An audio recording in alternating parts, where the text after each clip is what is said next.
Hey guys, it's Pastor Jason. I just wanted to make this short video because I wanted to share with you in a little more personal way how excited I am about our next study for young adults. Launches tomorrow night, February 6th, here at our house at 7:30. It's going to be a 12-week study, and it's based on this great book by Rebecca McLaughlin called Confronting Christianity. I'm excited about this study because living in the culture we live in now, there are just certain questions that you have already been confronted with, that you've had friends, family members, classmates ask or wonder about, and that you've probably been stumped to be able to give them an answer. You may have wondered some of these things in your own mind about Christianity. And so the subtitle of this book is 12 Hard Questions for the World's Largest Religion. These are hard things that in our day and age we have to be prepared to answer. So we're going to tackle one per week. It is based on this book, and it is great if you were to get this book and read along with us. If you want me to get a copy of the book for you, I'm happy to do that.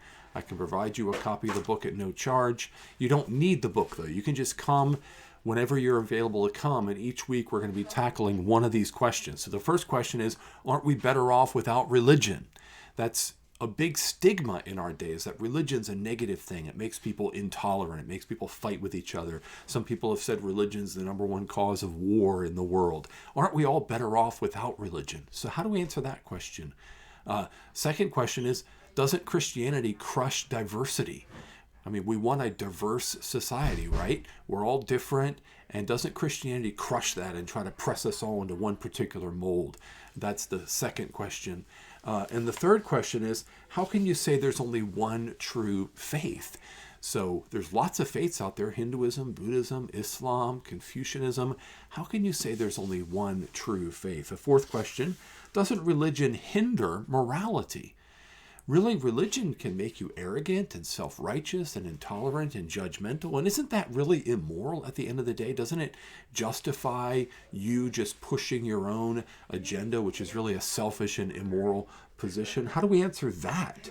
5, doesn't religion create violence? 6, how can you take the Bible literally? A lot of people read the Bible, say it just reads like a bunch of fairy tales and folk tales and things that are just too hard to believe. Hasn't science disproved all that anyway? That's the next one. Hasn't science disproved Christianity? And then number 8, this is a tough one.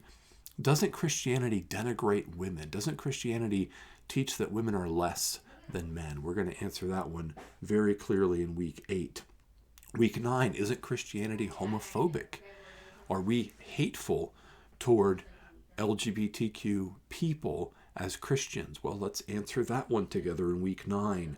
Doesn't the Bible condone slavery? That's been a big hot button issue in recent years. Isn't Christianity like the reason why we had the whole African slave trade in the world? That's week 10. Week 11, how could a loving God allow so much suffering? Why is there so much suffering and sickness and disease and starvation and war in a world that's supposed to be governed by a good God? And the final question is, how could a loving God send people to hell? The doctrine of hell is probably the single biggest thing that believers struggle with. So these are the 12 questions, and we're going to handle them over the next 12 weeks. And I really hope that you can make it out, because I want your questions too. So if you have questions that go along with these 12 or in addition to these 12, bring them. Let's talk about it. We'll open the Bible, we'll look at history, we'll look at facts in the world today, and we'll see how we can answer these questions in a way that's honest, in a way that's real, and in a way that gives a good answer for the hope that is in us. So I hope you guys can make it out. Monday nights at 7:30, starting tomorrow night, February 6th. See you then.